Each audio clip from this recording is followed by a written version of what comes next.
Гавайиға қонбас бұрын әрбір адам Hawaiian Agriculture Declaration формды толтыруға міндетті.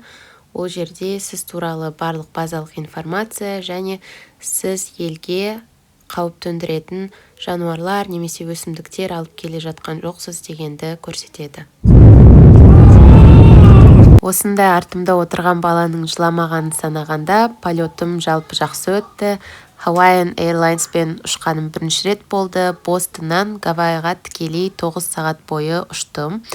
Тамақтары қатты ұнаған жоқ, бірақ сонда да ешқандай пересадкасыз аман есен жеткеніме қуанышты болдым. Гавайиға келдім, багажымды уже алдым, бірақ менде отельде чек-ин сағат 3-те, так что менде 1,5 сағаттай бар. Наверное, кішкене аэропортта отыра тұрамын. Таксимді күтіп тұрмын. Kazakhstan. Oh, Kazakhstan. Have you heard? It's a stadium? No, it's near Russia. Мені таксист апай апарды, ол Қытайдан келген екен 10 жылдай бұрын. Және мұнда өте көп жапондықтар, корейлықтар, вьетнамдықтар бар. Ал Гавайиға кіргендегі ең бірінші впечатлением қатты күшті болмады, себебі осындай жерлерден өттік. Мен күткем аэропорттан шыға салысымен үлкен таулар, пальмалар бәрі болады деп, бірақ ондай болған жоқ.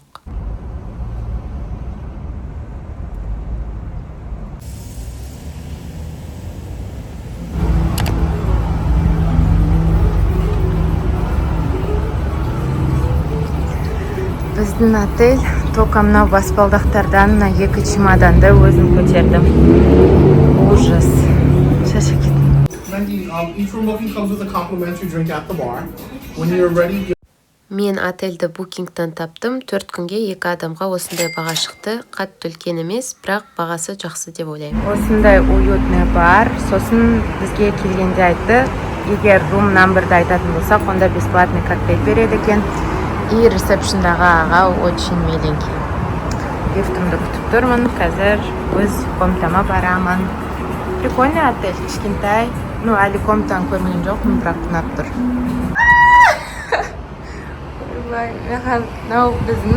Мен әлі комнатаға кірген жоқпын. Мынау біздің комната. И мына жерде кішкентай балкончик, и осындай вид.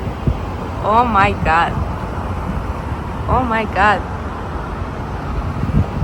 Маған қатты ұнап тұр. Біз 6-шы этаждамыз. И маған жаңа фронт-десктағы аға айтты, 8-шы этажда Қазақстаннан балалар бар деп тұр. Блин, қандай әдемі. Қазір комнатаны ашып көреміз.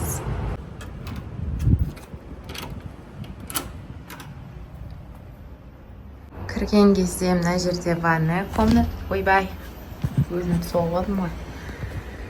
Кірген кезде мына жерде ванная комната. Всем hello. Душевая. Туалет. Орамалдар. Раковина. Ну, нормально. И мына жерде клозет бар. Ішінде үтік бар екен. Hair dryer. Доска. И мен және менің ағам ұйықтайтын жер. 2 full bed. Мына жерде айнасы бар. Кофе. Осындай.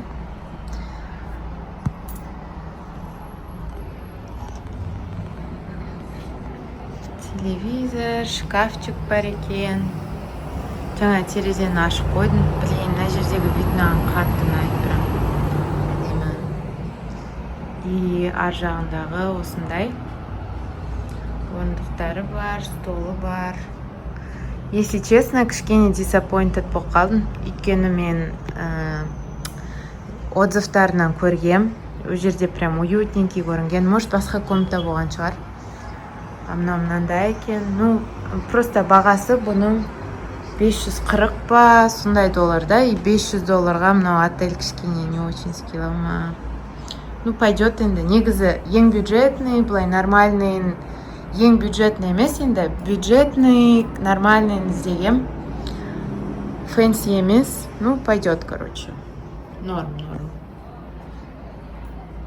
Вот. Типа вот комната ғана, ар жағында туалет болды. Қазір ұйықтап алам, сосын көрем, может пляжға барам. Маған прям ұйқы керек. Шаршап кеттім. 10 сағатта ұштық примерно. Заттарымды жинап, тамақ жеу керек сосын. Короче, дем алып, сосын көрем не істейтінімді. Мен душқа түсіп алдым, боянғым келіп тұрған жоқ. Осындай шляпочканы Кейп-Кодтан кетпей тұрып сатып алғам. Именно көйлекпен вроде күшті тұратын сияқты. Артында бантигі бар еще. Пляжға бар келем, тұрып қайтам. Вот аяғыма не киетінімді білмей тұрмын. Наверное, кроссовки. Она хотела бы жить на Манхэттене, из Дэби Мур делиться секретами. Таран-тара-та-тан, тарадио. И кроссовки кие салдым. Look of the day. Кеттім пляжға. Бірге көреміз. Осы вид маған қатты ұнайды, өзімді күшті сезінемін. Пока-пока.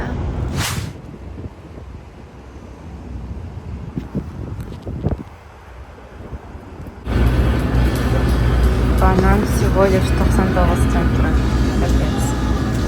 Мен өзім осы брендтің масласын қолданам. Ана астында тұрған. Күшті. И лосьоны да күшті болу керек. Тек қана Гавайида осындай загорелая Hello Kitty сатылады. Басқа жерлерде аппақ, амында қоңырлау. Өзіме осындай заколка сатып алдым. Шын гүлге ұқсайды.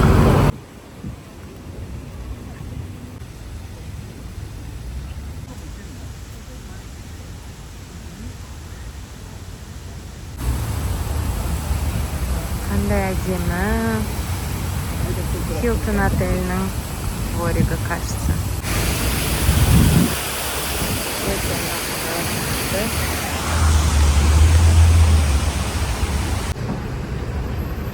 Мындай магазинчик бар екен. Өзіме көйлек алғым келіп жүр. Көйлектер бар, но фотоға түскенде басқаша бір летний, гавайский. Жаңағы магазиннан осындай шалбар, линен и топ көрдім. Что-то білмеймін. Арғайсы еще $1. Ой, ойбай, $100 тұрады.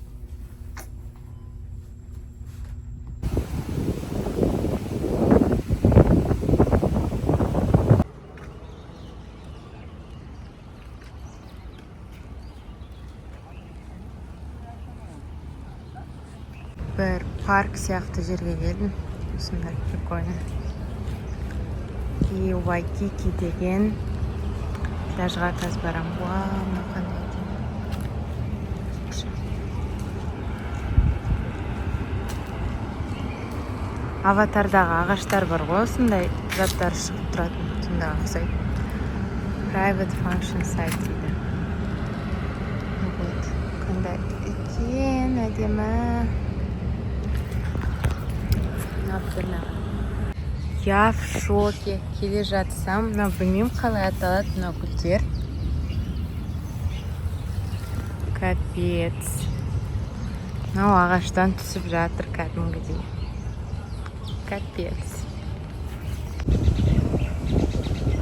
Мынау өстіп ағашта өседі екен. Түсіп жатыр өстіп көп. Біреуін өзіме тағы алдым. Мұнда оттар жанып тұр екен, кіргім келіп тұр. Экомамай дейді. Отель. Ну, барып көрейік үшін. Қандай әдемі. Мұнда не бар екен. Мне кажется, просто отельдің территориясына кіргетін. Надеюсь, мені қазір қуып жібермейді. Просто жер. Арғашта кеттік. Капец, қандай әдемі.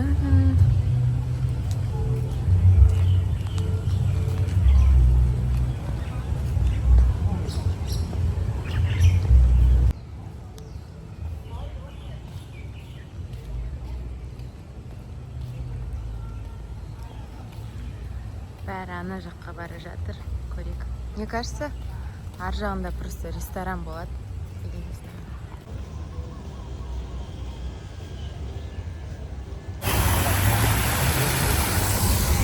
ар жақта концерт или что-то такое.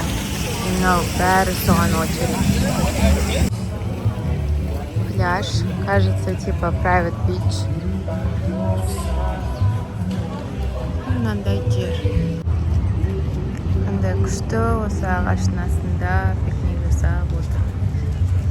Ар жақта пляж.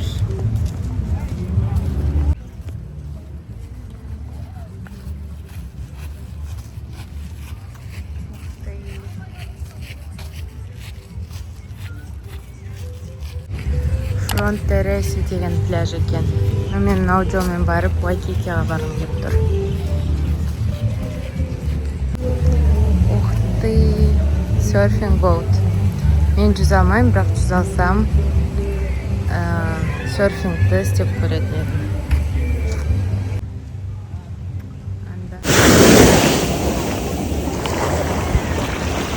Су қандай көк дөңгек. Ар жағында вулкан либо тау какой-то. Сөйтсем, артында тұрған бұл Diamond Head екен. Жанартаудың атқылау нәтижесінде пайда болған конус.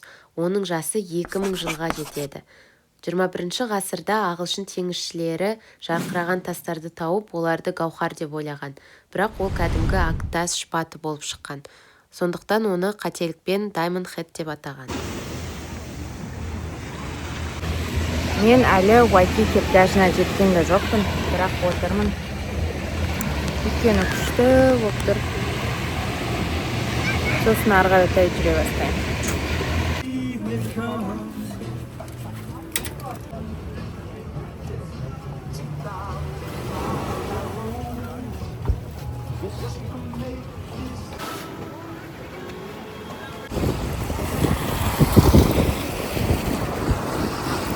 Балық аулап жатыр. Ар жағында мынандай берег. Қандай әдемі. Мында бар ғой, просто жата бергің келеді. Су жып-жылы, құм жұмсақ, ар жағында музыка ойнап жатады. Өстіп напитокты алып алып, отыра бергің келеді күні бойы. Жаңағы көргендеріңіз гавайлықтардың хула ұлттық биі. Центр. Мен жаңа таргетқа кіріп өзіме тамақ алдым. И пляждың қасында жүріп отырғым келеді.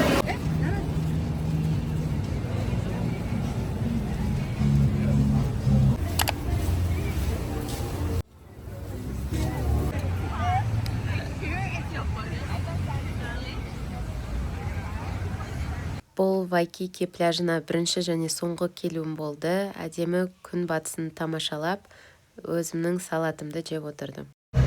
Короче, менің инстаксымның зарядкасы бітіп қалған, то есть батареясы бітіп қалды. Сосын мен жаңа газ стейшнға барып, батарея сатып алдым. И мен гүлім мына жақта тұрған. Сосын маған кассадағы кісі айтады, типа, ты знаешь, мына жаққа таққан, это означает то, что ты замужем, а оң жақта тұрса, это означает то, что ты не замужем. И мына жерде тұрған, мына жерде абсолютно. Ну, типа, разницы нет. Маған негізі мына жерде тұрғаны ұнайды. Енді фото осылай жүре тұрамын. Ну вот, интересный факт. Оказывается, гүлдің қай жерде тұрғаны marital статусқа байланысты екен. И жаңа супермаркетқа кіріп, суши сатып алдым, өйткені жаңа жеген салатқа тоймадым.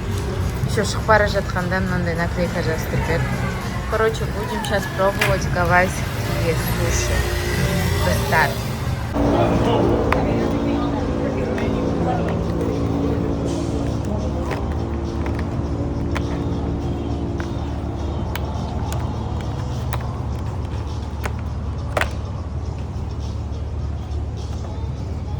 Маған шримп қатты ұнайды, так что мынаны жейміз.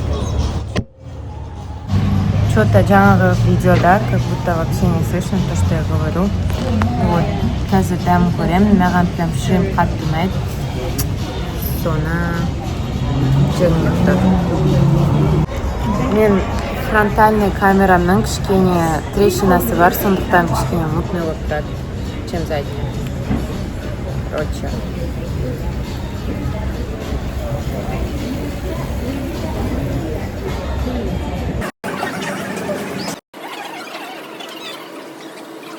2 hours later. Өте үлкен әуешеніп жатыр. Нормально, по идее.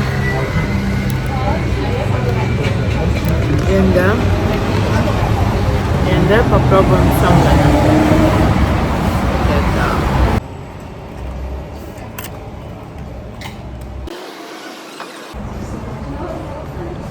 Дәмді.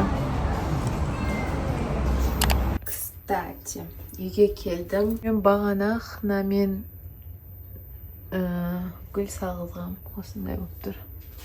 Прикольно, по идее. Бірақ кішкентай сияқты. Мне нравится.